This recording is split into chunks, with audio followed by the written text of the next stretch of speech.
pierde el capítulo. Espera, relajando, entra en calor. Ya voy a compartir pantalla. Vamos acá.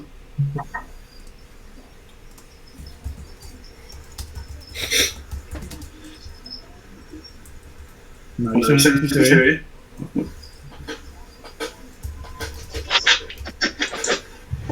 Se ve. Se ve la pero con texto 9 píxeles. Ahí. Si le podría hacer eso, suma el código acá. Ya. Primero, voy a presentar un poco mi charla en cuanto a teoría. Tengo un par de slides que compartir. Siempre bueno con una base. Bienvenido. ¿Quién está ahí? Rodrigo. Hola, Raúl. Buena. Chicos, como les decía al principio, bueno, bienvenido a todos los que están ingresando ahora. Vamos a seguir con la siguiente charla. Yo voy a presentar ahora Raúl, que también organiza la habilidades.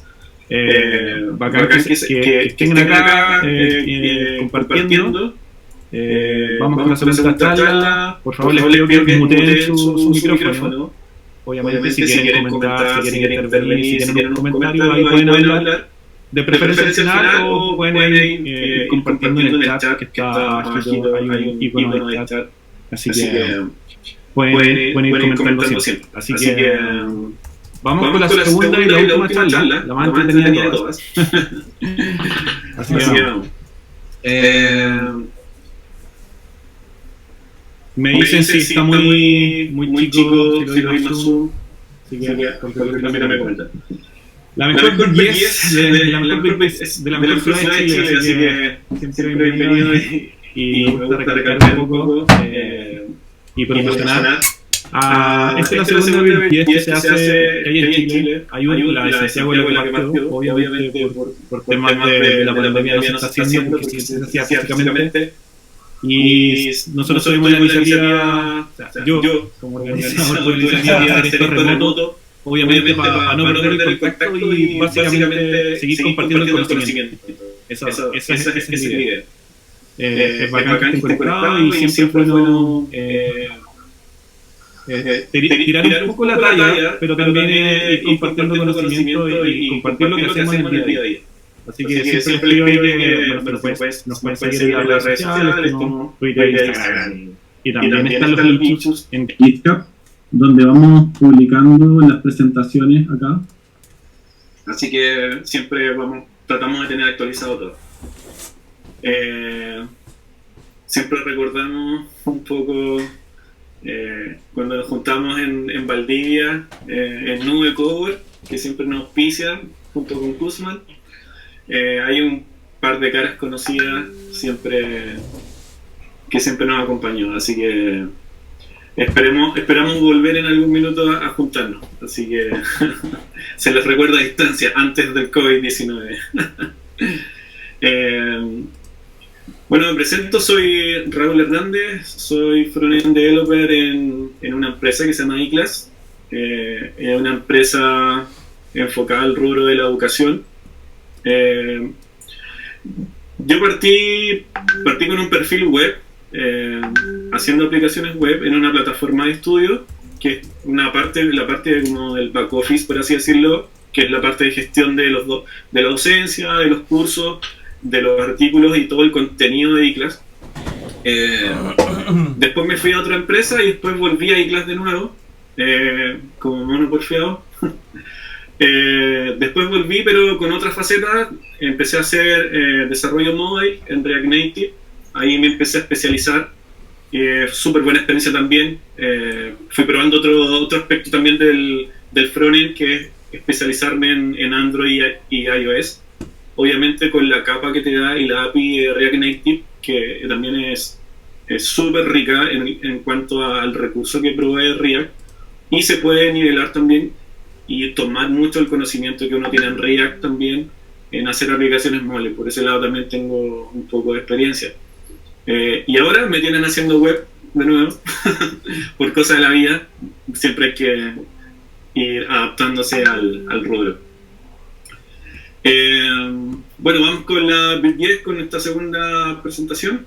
Cómo pasar de una base de datos a una API con GraphQL usando Prisma 2 y TypeScript. Es un poquito desafiante el título, un poquito quizás grande, pero es súper simple lo que quiero presentar. Lo quiero hacer lo más práctico posible, no hablar tanto, no presentar tanto texto. Voy a mandar algunos recursos, algunos sitios después, pero lo que quiero hablar es básicamente de mi experiencia en estos últimos 2 años. Una, con GraphQL, que vengo trabajando con el equipo. Hemos trabajado en ICLAS todo este tiempo, ya a un nivel un poquito más masivo, mayor, escalando un poco los servicios. Mi experiencia partió al inicio con un proyecto personal, y eso es lo que les quiero mostrar.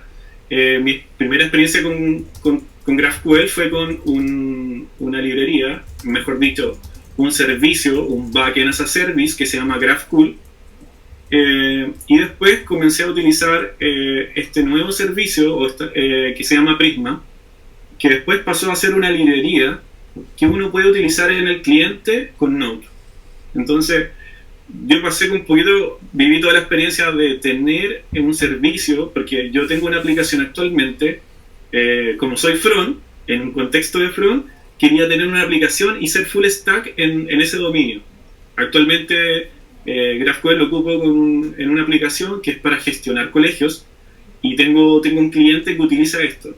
Entonces, para resumir, mi historia en esta aplicación fue de utilizar PHP vainilla prácticamente, después utilizar un framework en PHP que se llama CodeIgniter, y me pegué el salto a GraphQL después de estar mucho tiempo dependiendo de PHP, porque uno de mis temas, y a lo que quiero llegar después,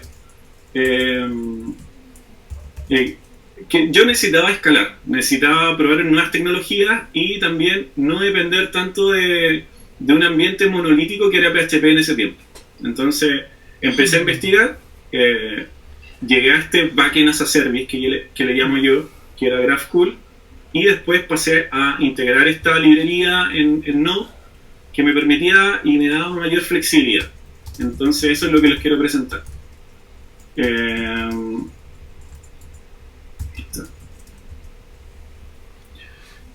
Bueno, primero, partiendo de la base, ¿por qué deberíamos usar GraphQL y por qué deberíamos usar Prisma también? Mi idea de la presentación no es venderle GraphQL, no es venderle Prisma, o sea, es hablarle de Prisma, quizás venderle un poco, porque es mi experiencia, pero partiendo de la base, y muchos conocemos, que GraphQL es una alternativa muy diferente a lo que nosotros hacemos actualmente, o quizás muchos han trabajado con una REST API, han trabajado con recursos bajo el protocolo HTTP y utilizando estos mismos verbos, get, post, delete, y conectando esto con un cliente.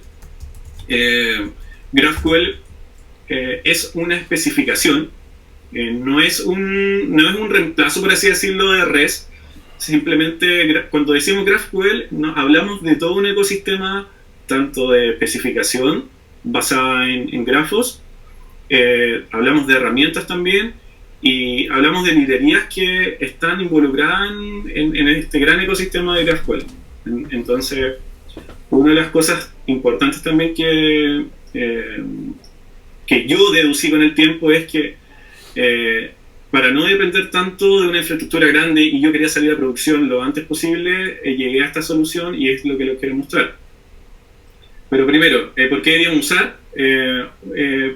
Si ustedes quieren o están usando GraphQL o quieren utilizar esta nueva tecnología, es porque quizás tienen el poder de decisión para construir un stack nuevo.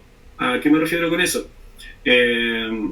Quizás si ustedes están ocupando ya REST API con un backend y tienen su servicio, quizás no es buena opción meterse de lleno con GraphQL, porque también involucra mucho tiempo y no siempre es la mejor solución.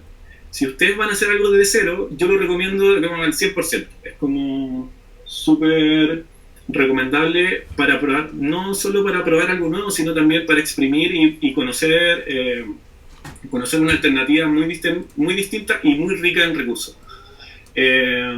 Otra de las cosas que tiene y cuál es la gracia de GraphQL es la estandarización de comunicación con el cliente, con el servidor, el front. Entonces, hay muchas cosas que GraphQL ya tiene resueltas, que es desde exponer un recurso que yo puedo saber exactamente o sea, tengo este endpoint en GraphQL y sé exactamente lo que puede entregar ese endpoint.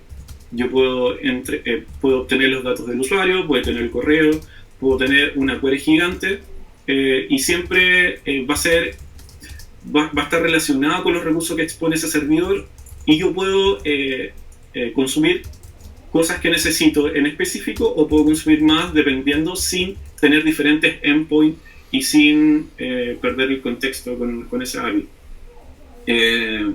Por ejemplo, otro caso importante mencionar es si nosotros tenemos una aplicación que está corriendo y necesitamos sacar features muy rápido, y nuestro cliente y nuestros requisitos, nuestras características de la aplicación cambian constantemente. Es bueno tener un enfoque como GraphQL porque nosotros podemos obtener esos recursos que necesitamos sin iterar tanto con el backend, sin pedirle exactamente envíame este dato, envíame este tipo de datos, envíame este recurso nuevo. A veces es mejor con este enfoque nosotros sacar solamente la parte que necesitamos del API. Igual es bueno mencionar Facebook cuando creó esto, cuando creó GraphQL, porque bueno, todo esto lo creó Facebook, lo creó pensando también porque ellos con la infraestructura que tenían, con los microservicios que tenían, no daban abasto porque la aplicación cambiaba mucho, muy rápido. Por ejemplo, tenían un feed de noticias, tenían el tema de comunicación, el tema del chat, no sé, una pila de cosas. Y siempre tenían esta diferencia entre lo que desarrollaba el backend versus lo que necesitaba el front. Entonces, había mucho problema técnico, el tema de la comunicación no era tan rápida, entonces los recursos que finalmente exponía el backend no daban abasto. Y para seguir un poco el lado de Prisma, lo que provee también, como abstrae muchas cosas, es una librería, y más adelante lo voy a explicar, y se van a dar cuenta que hay muchas cosas que se abstraen como cuando uno usa un ORM. Entonces, Prisma pasa a ser como esta especie de ORM, esta librería, que expone la API, pero en objetos que uno va ocupando a medida que necesita. Y volviendo también, para dar contexto a esta presentación, que ahora voy a mostrar puro código, yo necesito actualmente, y tengo esta aplicación para colegios, como les decía.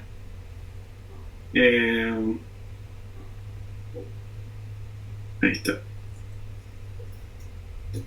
Les quiero mostrar un poquito de lo que he estado trabajando, pero súper por encima. Esta aplicación es para controlar y gestionar todo el flujo de los alumnos, de los profesores, de las notas, para que los alumnos y los apoderados tengan acceso. Y en mi contexto de desarrollador front, yo no tengo la capacidad, o no tenía cuando empecé este proyecto, de pagarle un backend, o de tener o de invertir mucho tiempo en un servicio, en levantar la base de datos, en modelarla, en actualizarla, en mantenerla, en conectar eso con un servicio, en PHP, en Node, lo que sea.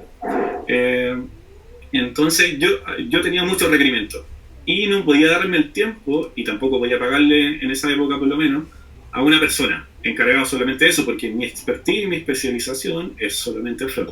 Así que esta aplicación le vamos a estar muy por encima en lo que estaba trabajando. Actualmente está con Prisma, está con la versión 1 de Prisma, y tengo la gestión de los alumnos, gestión de los cursos. Acá podemos ingresar las notas, podemos revisar. Bueno, actualmente no hay nada. Está la fecha de los alumnos, por ejemplo.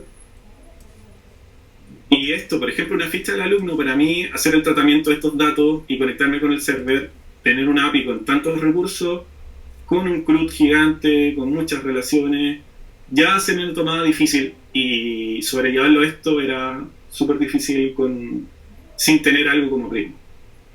Así que esta aplicación tiene tanto gestión de alumnos, de fichas, de cursos, y también tiene una especie de WordPress dentro, un CMS, que también controlo el sitio, controlo la actualización de las noticias en el sitio web.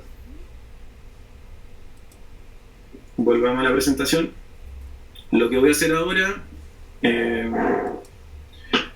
mostrar un poco, es mostrar el código ahora. Vamos a levantar Prisma, el cliente, importar una base de datos, generar el cliente en Prisma, después consumir nuestra API con algunos ejemplos de los recursos, y si nos da el tiempo mostrar un poco lo que es Nexus. De ahí vamos a ver. ¿Alguien tiene una pregunta hasta ahora? ¿No? Acá una pregunta. ¿Ocupando React Apollo? No. En esta aplicación en especial estoy ocupando Vue del lado del cliente, pero es muy similar el cliente de Apollo con React, así que cambia muy poco, cambia nada. Claro, lo decía porque veo el plugin de Apollo en tu navegador. Sí, en realidad Apollo, para los que no saben, es un cliente tanto, o sea, es una librería tanto del cliente como del servidor. Entonces, nosotros es una parte esencial del ecosistema en GraphQL. Del lado del cliente, no voy a hablar de eso, sino voy a hablar del servidor solamente, pero necesitamos de ese cliente de Apollo para conectarnos a nuestro endpoint. Es como decir, utilizar Axios para las peticiones HTTP, es muy similar a eso. Entonces, quería mostrarle un poco de Prisma, así muy por encima. Sé que no nos da tanto el tiempo. El sitio de Prisma principal es prisma.io. Voy a agrandar un poco esto. Y Prisma se vende como un super toolkit open source para base de datos, y reemplaza los ORMs tradicionales o trata de acercarse a eso. Más adelante vamos a ver eso. Una de las cosas también solo mencionar, como a modo gráfico, del momento que nosotros tenemos nuestra base de datos, sea lo que sea, MySQL, Postgres, nosotros necesitamos adoptar esto y consumir obviamente los datos. Necesitamos hacer esto. ¿Se ve, cierto? El sitio web, todo, ya, perfecto.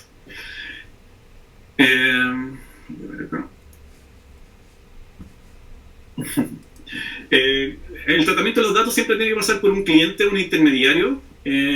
Acá muchos quizás han escuchado trabajar con Apollo, trabajar con un servidor que consuma esto, o con GraphQL Yoga, por ejemplo, que en el fondo es una parte del tratamiento que nosotros le hacemos a la base de datos, pero que tiene que pasar también, como, por ejemplo, como por este traductor, por así decirlo, que es el ORM, o lo que trata de hacer Prisma.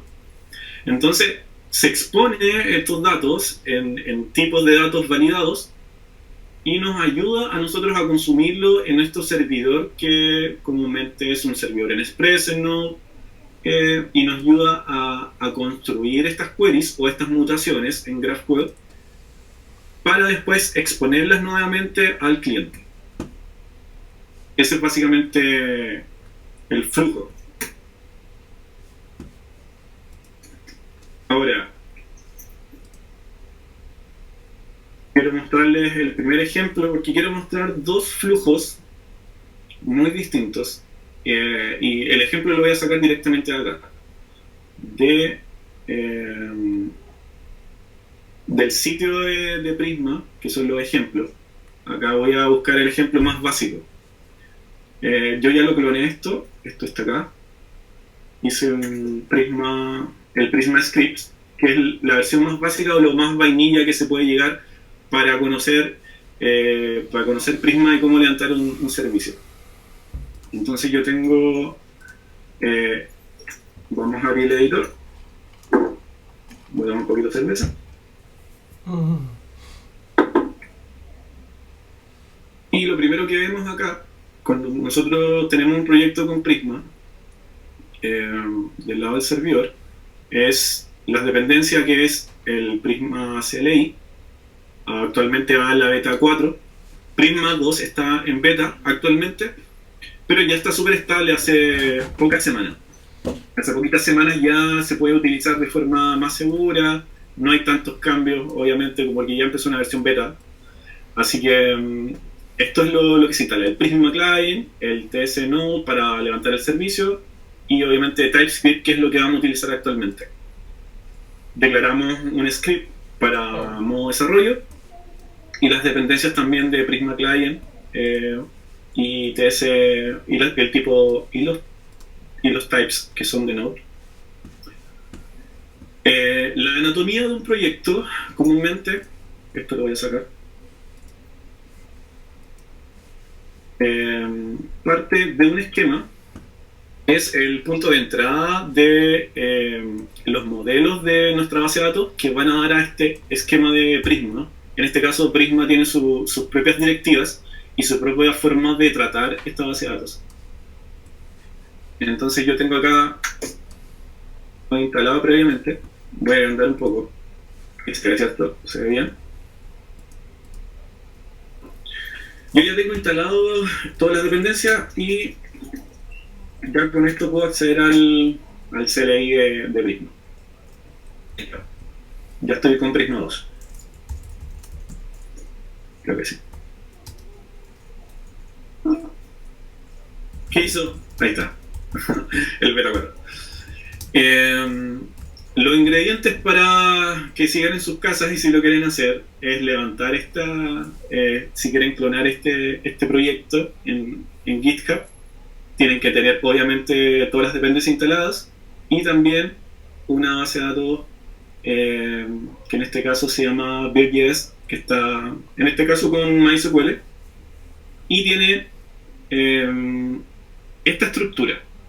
Vamos a trabajar con dos tablas, una que se llama post y otra que se llama user. En user tenemos el ID, tenemos nombre, o sea, name, email y password, con todo ese tipo de datos entero, y estos básicamente son textos. Y en la tabla post tenemos el ID, title y content y una relación, en este caso que sería una llave foránea que está relacionada con los posts que son relacionados con este usuario. Lo traté de hacer ocupando este programita porque es súper gráfico y yo no me quiero enredar creando tablas SQL, así que quizás ustedes son más expertos y la pueden hacer a mano. Pero a mí lo que me importa como front es tener esta base de datos que yo la puedo entender primero, obviamente, y hacer las relaciones. Obviamente cuando tenemos un proyecto grande, queremos escalar, vamos a tener muchas tablas y vamos a tener relaciones, o vamos a tener tablas intermedias, o vamos a tener índices, bla bla bla. En este caso acá te muestro los índices y todo lo relacionado con esta tabla. El siguiente paso es decirle a Prisma que tome esta base de datos y la traduzca al esquema que usa Prisma. Voy a agrandar un poco acá.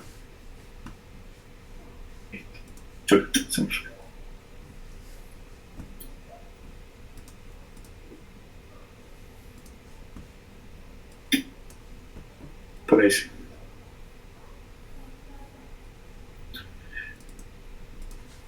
Está súper lento mi computador, perdón. Ya. Tengo ya ingresados los datos. Voy a usar como provider MySQL. Tengo los datos en una base de datos local. Y voy a importar esto con Prisma. introspect. Uno de los comandos importantes a utilizar es la introspección, que significa que Prisma va a tomar mi base de datos y la va a traducir a las directivas del esquema que vamos a utilizar. Por ejemplo, acá me creó automáticamente los modelos y todas las columnas de mi tabla, incluso con las relaciones. Si se dan cuenta, acá, por ejemplo, puedo tener tanto tipos de datos enteros, de tipo texto, acá puede ser bar chart o lo que sea. E internamente, esto me lo traduce en valores escalares, que ustedes lo pueden ingresar en... Voy a dejar ahí. La documentación es súper completa y después, bueno, lo pueden ver, ahora no tiene mucho sentido.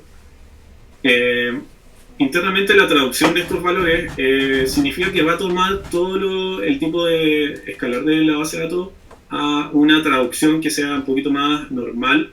En el caso, por ejemplo, que nuestra base de datos llegue a cambiar el tipo de valor de una columna, el tipo de datos, siempre va a traducirlo a string, por ejemplo.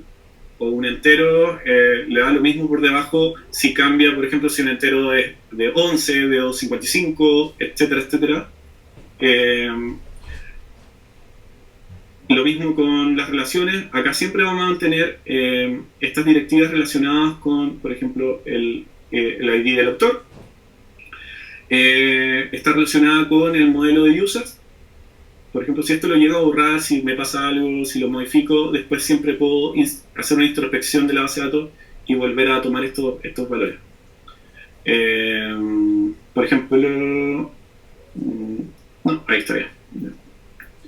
El siguiente paso es, cuando tenemos nuestro esquema generado, es decirle a Prisma que tome este esquema y lo traduzca a código, que en el fondo es lo que nosotros vamos a usar en JavaScript, o en TypeScript mejor dicho. Es generar esto con el comando generate. Y esto me va a leer este esquema y va a escribir internamente toda esta traducción que le llamo del cliente de nuestros modelos para que nosotros podamos utilizarlo. Y ahora, ¿cómo lo hacemos? Con el poder y la magia de TypeScript y Prisma, podemos ya empezar a trabajar con este query builder que le llama Prisma, que en el fondo es expone este cliente, que es Prisma, expone el modelo, y en este caso, si se fijan, y la gracia de TypeScript, que es a donde quiero llegar, es que expone el modelo y se va autocompletando, y acá puedo, por ejemplo, hacer la traducción, y la llamada es buscar todos los recursos, en este caso, de todos los usuarios. Y acá voy a llamarlo. Una vez que guardo esto, voy a hacer un console log súper simple, y acá corro npm run dev. Vamos a ver qué pasa. Y me trae un arreglo vacío porque obviamente no tengo datos. Entonces, hasta el momento vamos bien. Vamos, check. No estoy guateando con la presentación. Tengo listo esto. Esto lo vamos a sacar por ahora.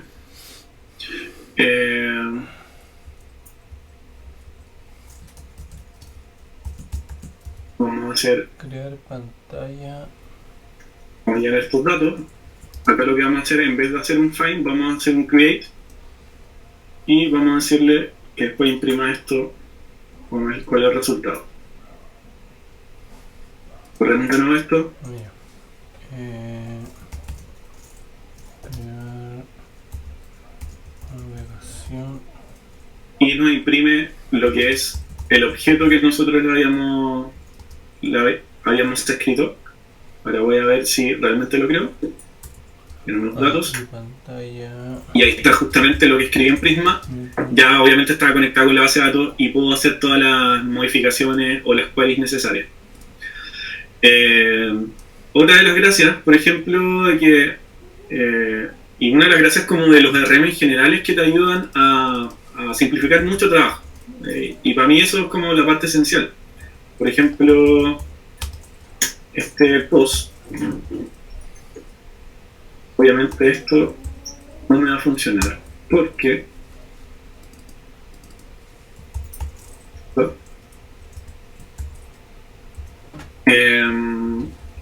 aquí viene como, yo puedo inferir también en este esquema y pues puedo decirle que este modelo, esta relación une a muchos en vez de post, que se llame post también. Y puedo decirle que esta relación esté con este modelo. Si yo modifico este esquema, tengo que volver a generar el código interno de Prisma. Entonces ahí es donde entra en juego y es como el ciclo de vida de Prisma. Si cambio el esquema, tengo que modificar y ejecutar ese comando. Entonces ahí yo ya puedo... Ahí está. A ver, me funciona post y puedo crear, por ejemplo, o también puedo conectar. Si tengo posts creados, ya los puedo conectar con esto. Si no lo tengo, en este caso voy a crear. Es lo mismo. Title, el mundo y el contenido. Que no existe.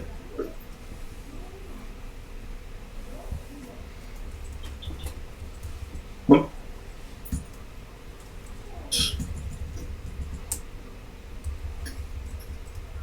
Me equivoco en una coma.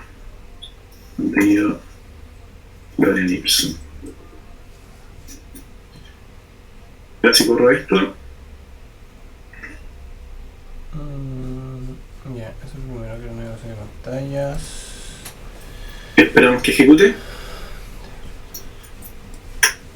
Bueno, aquí me creó otro usuario. Obviamente esto en la vida real no debería pasar. No deberíamos crear un usuario con dos correos iguales. Pero si voy acá en los datos, ya me creó, aparte de me crear el usuario, me creó también un post, una fila nueva con esa relación, que es el usuario 2. Si creo que lo puedo ver, acá me llega el usuario 2. Otra de las gracias también, solamente para ejemplificar también, yo acá puedo hacer un where, obviamente encontrar, puedo hacer un find one, encontrar solamente un ID X, puede ser el 1 o 2X. También puedo hacer un find many y además de buscar un ID también puedo buscar por título. 20 horas. Por name.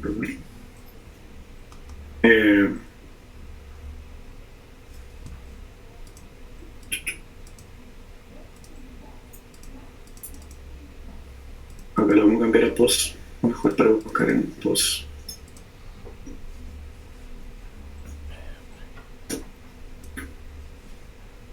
Acá si ponemos eso, vamos a ver qué pasa.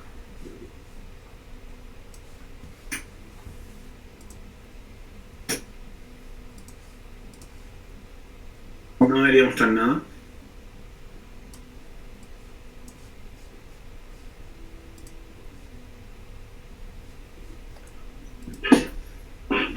No, porque no hay ningún post que contenga el título que le indiqué.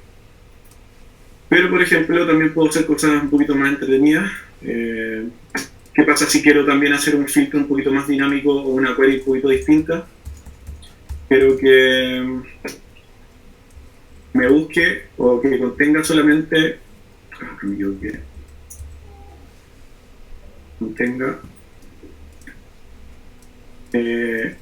la palabra mundo.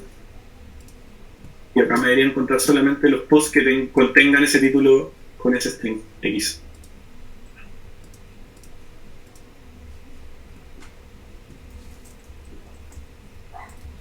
Un poco lento mi base de datos. Ahí está. Entonces en este caso me trae un arreglo con ese post que es una búsqueda que hice. Acá puedo hacer y tener otros filtros un poquito más avanzados como OR y cosas que también sirve un poco cuando tengo búsqueda un poquito más compleja.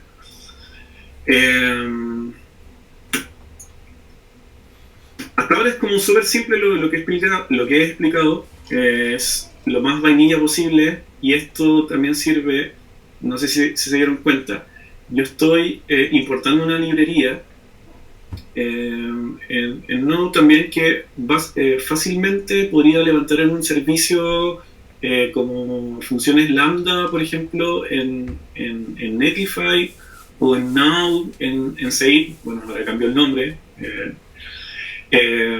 Y esto podría conectarlo con cualquier base de datos, si se dan por cuenta. O sea, este recurso que se expone podría escalarlo y llevarlo a otra base de datos que necesite en Heroku, en DigitalOcean, en AWS. Básicamente me permite mayor flexibilidad. Una de las gracias, por ejemplo, versus Prisma 1. Prisma 1 tenía la limitación de que el ambiente donde se manejaba era un poquito monolítico, porque tenía que levantar todo en el mismo Docker, todo en el mismo ambiente.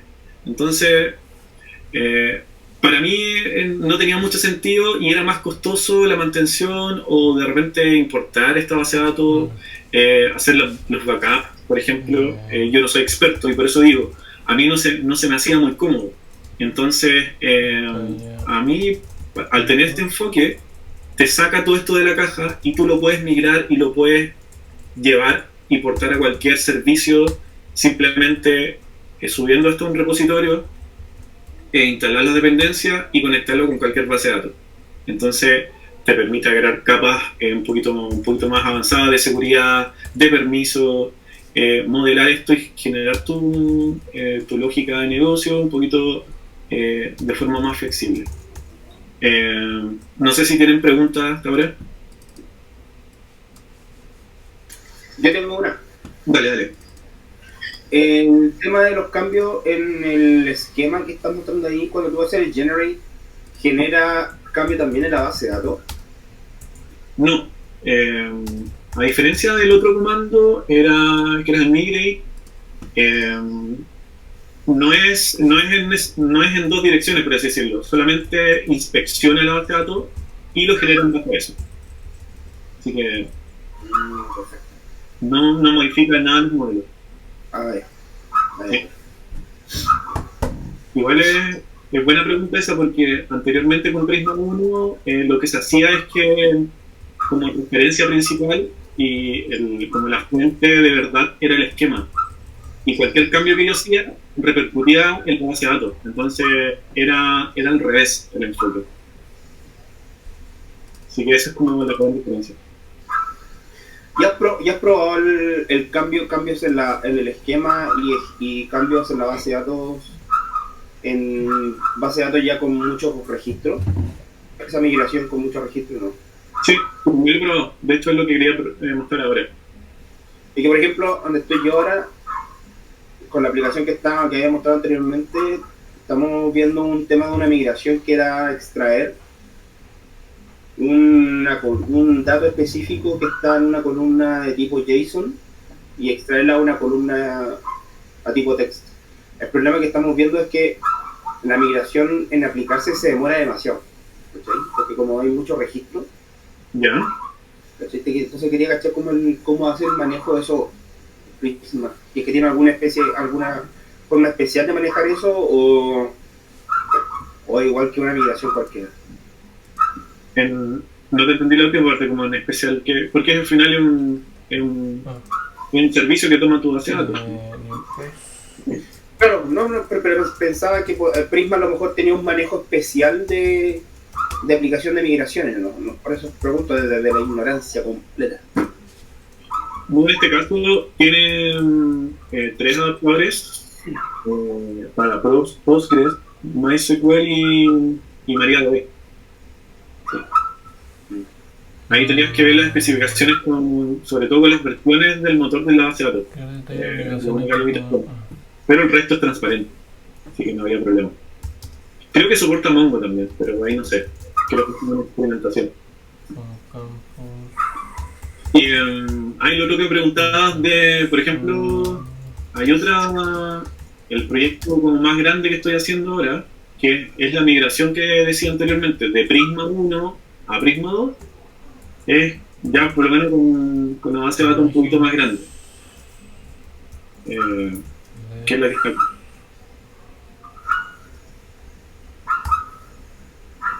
Y esto por lo menos ya la estoy probando en producción de a poco, todavía no la he lanzado con la aplicación, pero tiene un montón de relaciones y ya tiene cosas que ya dan miedo de dejar la producción porque es un poquito más delicado. Este servidor tiene otro esquema distinto, el que genera acá. Y este ya un poquito más complejo de leer, pero un poco la gran cosa. Y este ya está casi en producción. Me falta hacer más pruebas y estoy en ese proceso, pero las pruebas que he hecho igual han dado súper estable. No se ha caído hasta el momento. Raúl, una consulta. Sí. Desde el punto de vista de como de process management, por así decirlo, ¿cuánto más o menos te toma un cambio en días? Por ejemplo, agregar un parámetro dentro de un objeto, o por ejemplo el cambio de nombre de alguna variable, el típico cambio que te puede pedir un cliente. Como este proyecto no es tan grande, me toma en hacer las pruebas porque igual veo el cliente, veo el front y el backend, entonces como que veo como todo el flujo. Me toma más de un día, no es tan terrible. Sí. Igual la idea o lo que quería mostrar acá es cómo procesar también y cómo levantar un cliente con Apollo, que es igual lo que quería mostrar con este proyecto que están dando. Apollo al lado del cliente igual es como con GraphQL te cambia un poquito varios conceptos. Entonces hay cosas también que, por ejemplo, desde el tema de la seguridad, el tema de los permisos, el tema del caché, no es lo mismo como uno está acostumbrado también. Entonces, hay varios hacks también, o hay varias librerías que tratan de suplir, por ejemplo, el tema del caché, que también es importante.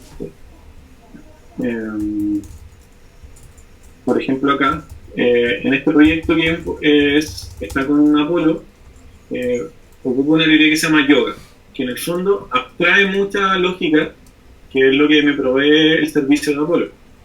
Con esto yo levanto el servicio, importo los esquemas y me crea este gran objeto que son el contexto de GraphQL.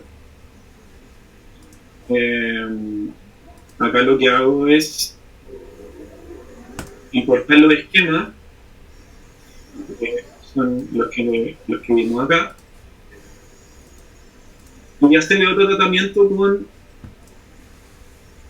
otra capa que se llama Nexus. En el fondo, aparte de... Acá puede ser un poco enredado, voy a tratar de explicarlo lo más simple posible, porque a mí igual me costó entenderlo, que es...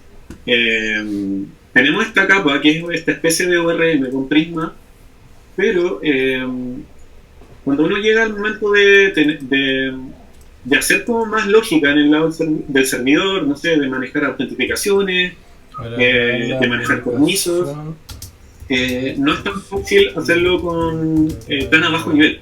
En el caso mío, lo que yo implementé, lo que me ha servido, es ocupar esta librería que se llama Nexus. En el fondo, me expone un objeto, cada modelo le expone un objeto, y ese objeto está sujeto a validaciones.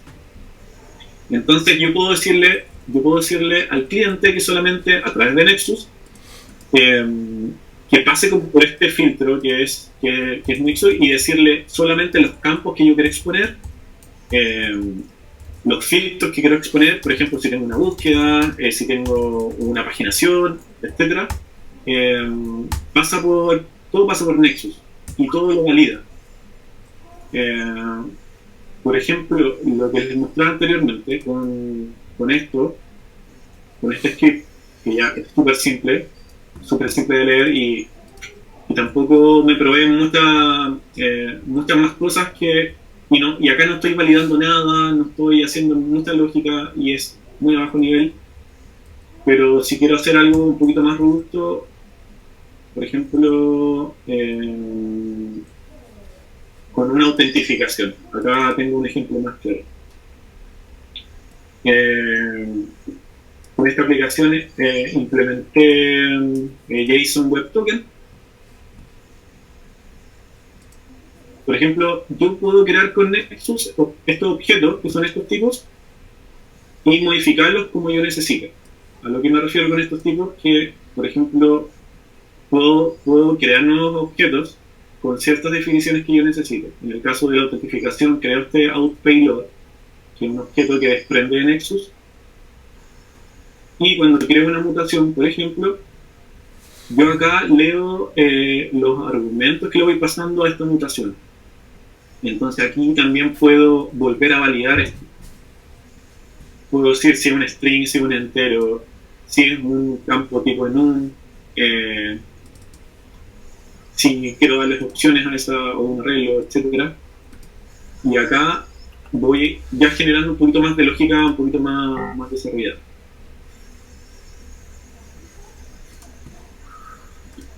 Ahora, por ejemplo, para ir terminando, quería... Bueno, yo tengo hace rato abierta, levantada la mano. Tengo un par de consultas. Vale. Primero me percaté también en el primer ejemplo de que tú ya tenías la base de datos creada y después se genera el esquema. No se puede al revés, como que uno escriba primero el esquema en el código y Prisma le meta mano a la base de datos.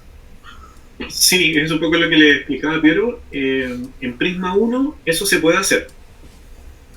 Eso es casi por defecto. Es como al revés.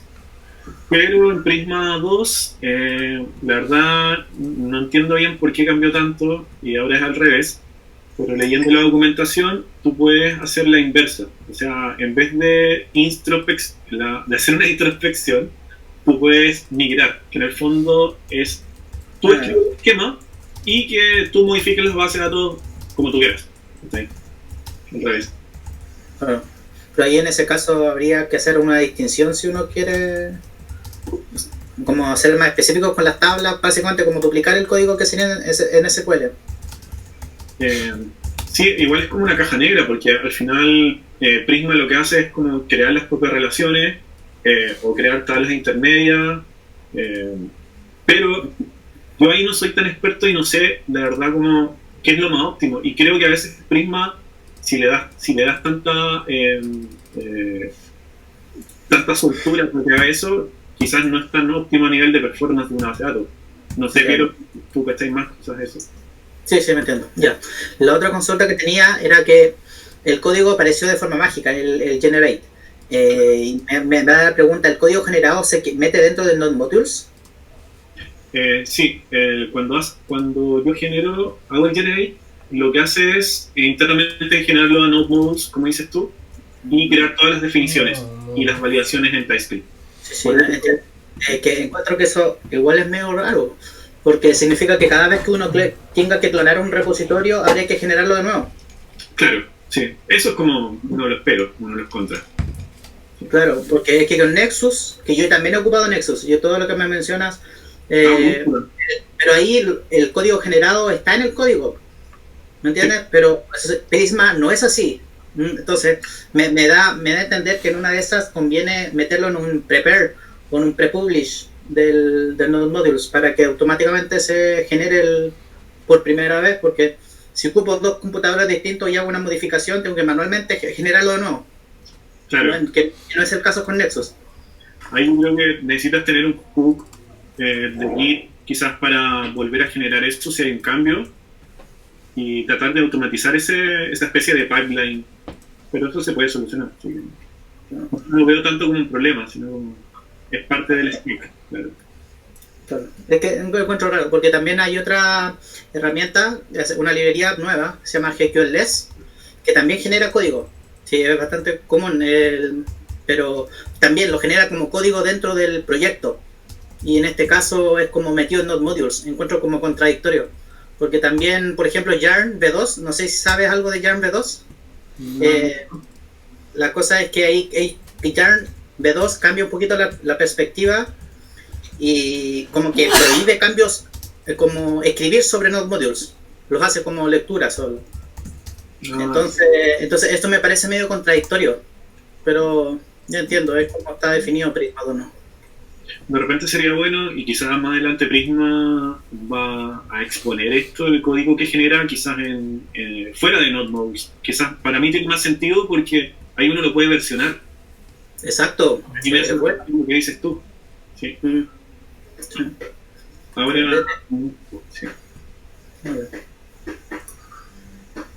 Como para ir terminando, el proyecto que les he nombrado de este sistema de gestión de colegio, que ya es con la base de datos que están dando, yo ya anteriormente generé este Prisma de imperfección.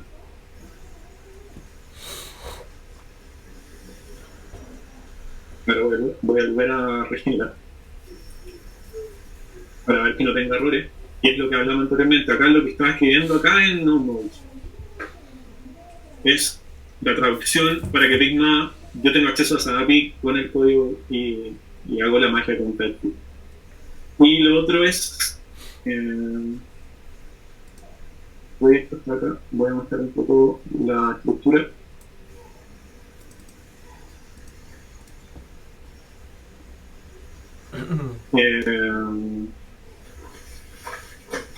Aquí cada vez que genero, aquí debería ver, esto es, Yarn run.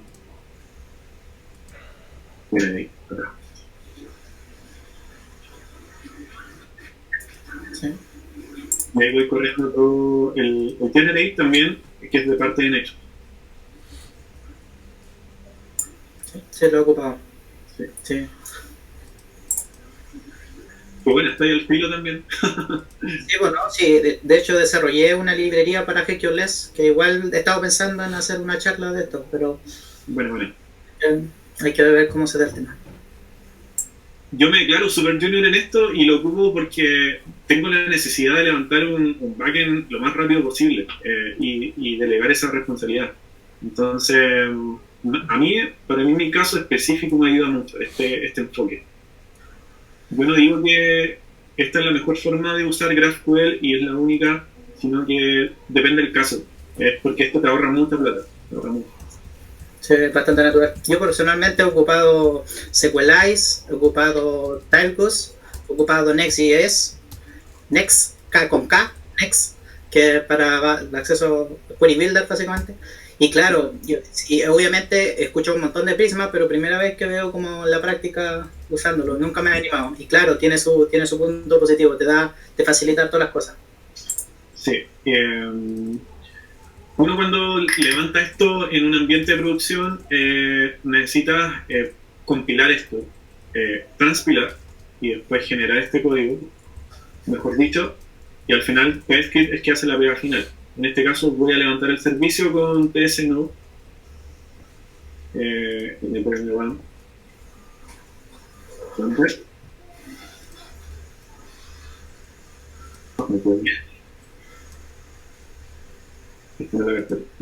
Ahí sí.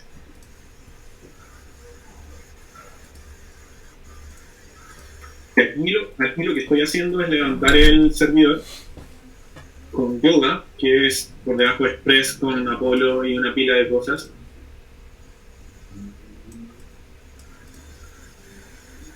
Y lo que quiero exponer ahora es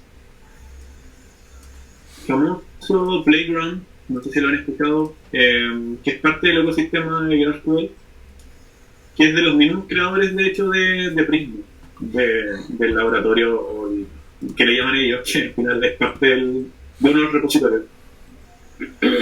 La gracia de Playground que es una interfaz donde yo puedo acceder a todos los recursos que me expone mi servicio.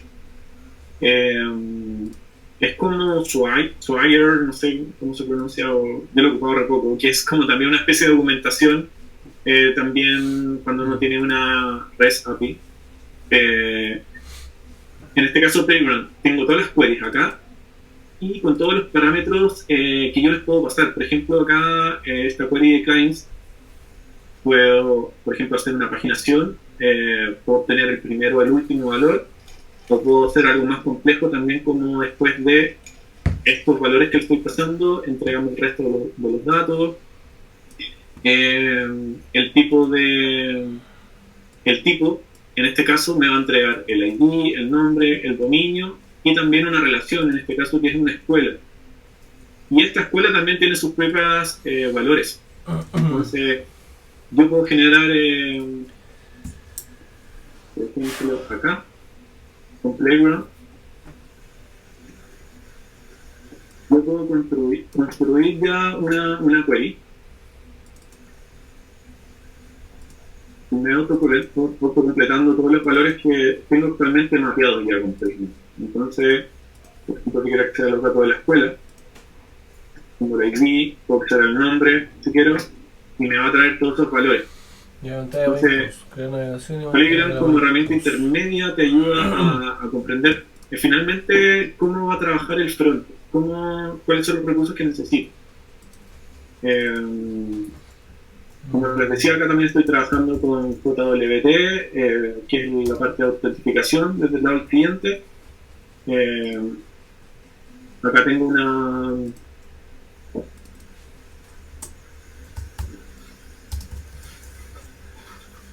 también una anotación. En el caso este es un post para yo darme de alta como usuario. Por ejemplo, acá que me está pidiendo el username, si no, por ejemplo, si tenemos dudas, lo que hacemos acá es leer los argumentos que me pide. En este caso me pide un montón de cosas que ahora no lo voy a hacer porque estaría todo el día. Pero este es un caso muy específico. Por ejemplo, esta mutación me permite, al lado izquierdo, por ejemplo, tengo todos los nombres que estoy declarando acá, que son los argumentos, y en este caso me pide todo esto. Y el payload, lo que más va a ver sería el token. Y con este token yo después podría generar la autentificación del lado del cliente y podría hacer todo el flujo necesario. Eso es básicamente. No sé si se entendió, si tienen dudas. Igual hay muchas cosas también que ustedes pueden ver en la documentación. Y hay casos y casos. El flujo de Prisma son básicamente estos dos comandos donde yo voy generando el código y me va ejecutando todo el código necesario en TypeScript con todas las relaciones y con todas las validaciones necesarias. El próximo paso que quiero hacer yo, y como que lo que quiero hacer y que necesito, es levantar este servicio con una función lambda. Al final yo quiero abaratar costos también y quiero hacerlo un poquito más liviano y más fácil de tener un flujo que yo pueda entender y comprender mucho mejor, y escalar también. Entonces eso es otra de las patitas y las cosas importantes de Prisma. Exponer esta librería, exponer este modelo y conectarlo con cualquier base de datos y dejar de depender tanto de Docker o de este ambiente monolítico. Así que después voy a subir la presentación. Si tienen más preguntas o dudas, bueno, hay varios links o me pueden preguntar en Slack, no sé. Así que muchas gracias. Así que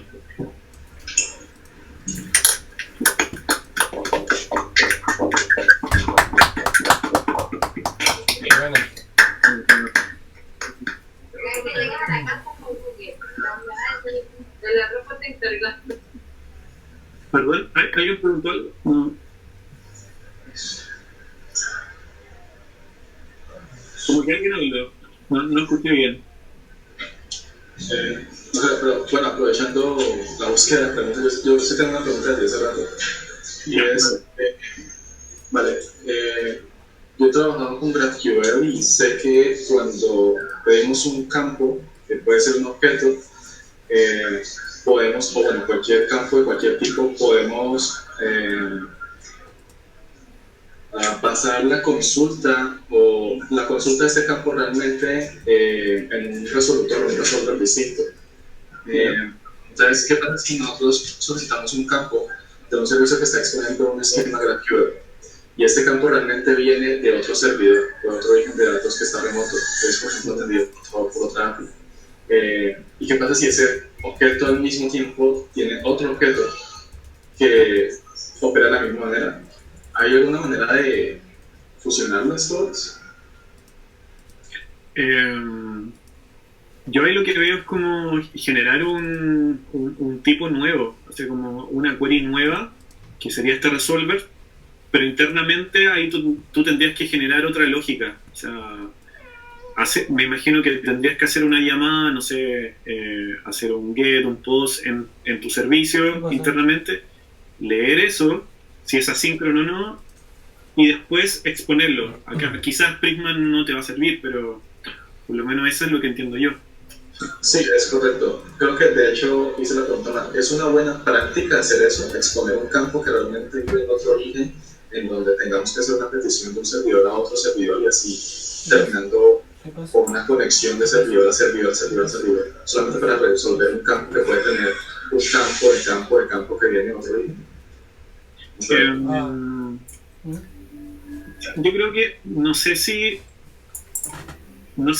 creo que sea mala práctica, o sea, siendo sincero, porque al final es como normal que uno tenga que depender de servicios de terceros y yo como cliente solamente, o sea, como servicio, quiero exponer solo un endpoint. O sea, en el escenario ideal solamente quiero que el cliente, que sea una aplicación móvil, una aplicación web, solamente consuma un endpoint. Entonces, yo creo que es buena práctica al final lo que estás haciendo tú. No sé si alguien más tiene algo que acotar. El GraphQL cuando se vende como esa es una de las ventajas que tiene. Claro. O sea, tú puedes tener con un solo endpoint, te preocupas de que la API puede hacer lo que sea, puede venir la data desde una base de datos, puede venir desde cache, puede venir desde cualquier lado, va a funcionar. No es una mala práctica, es algo que existe y está, o sea, se creó también GraphQL pensando en esa necesidad. Claro. Entonces se preocupa al final, sí, como cliente.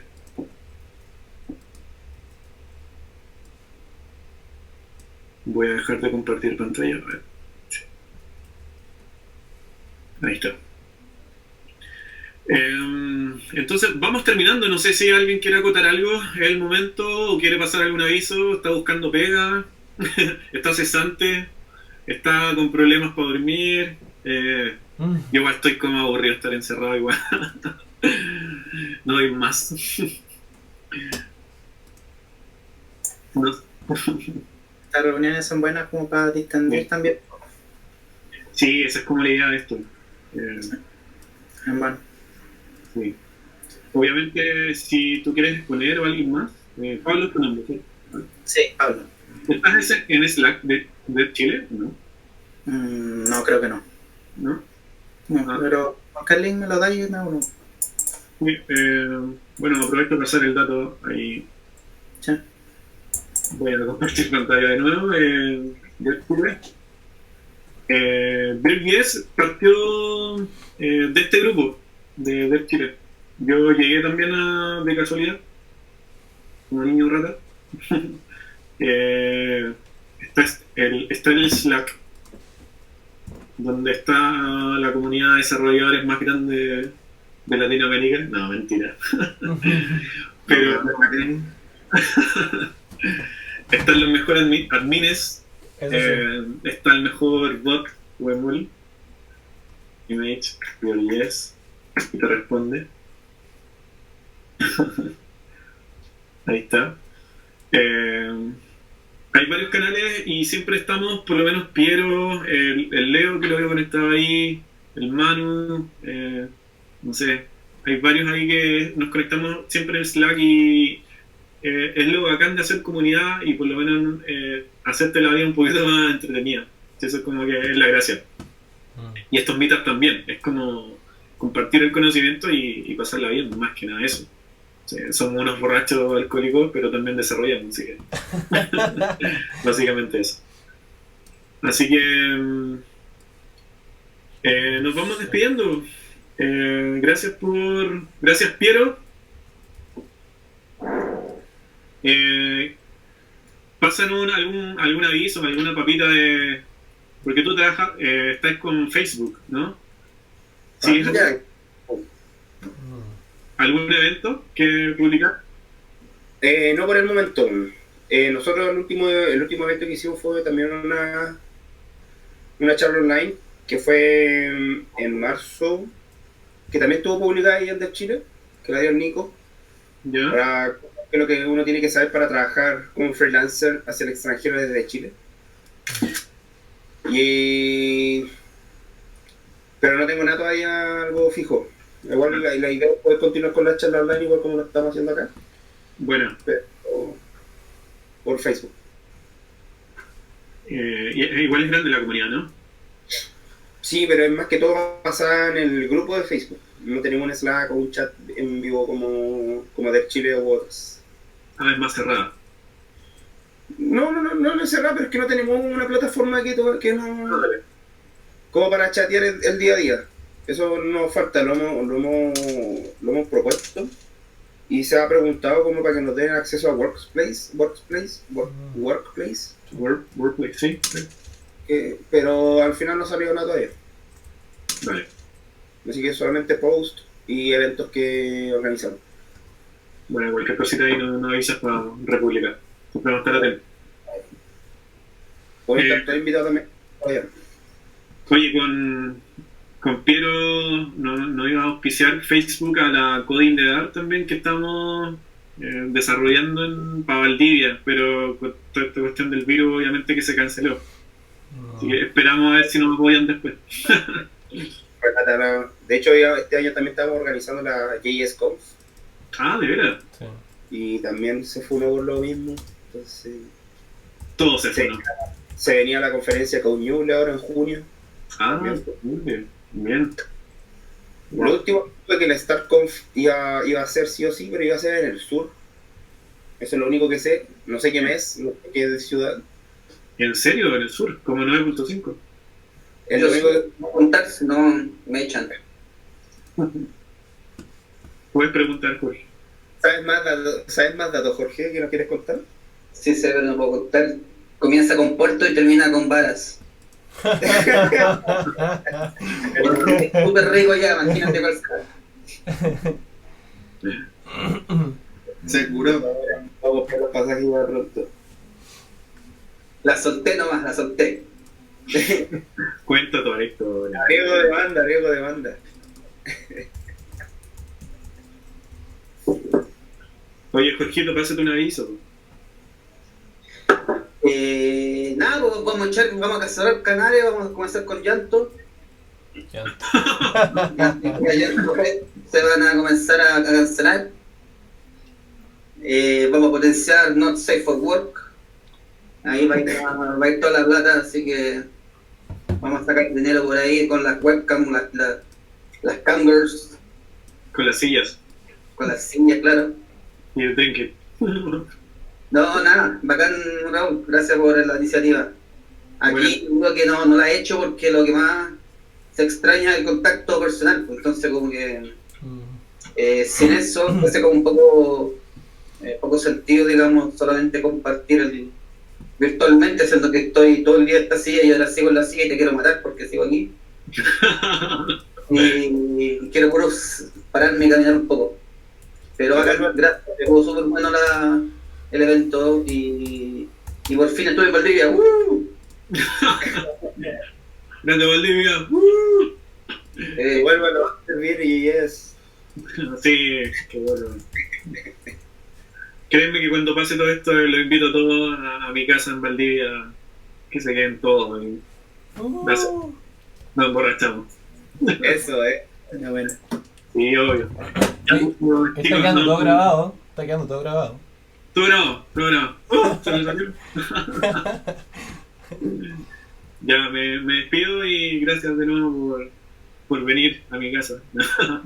Por venir a mi vida. Que estén bien. Chao. Muchas Gracias. gracias a todos por venir. Gracias.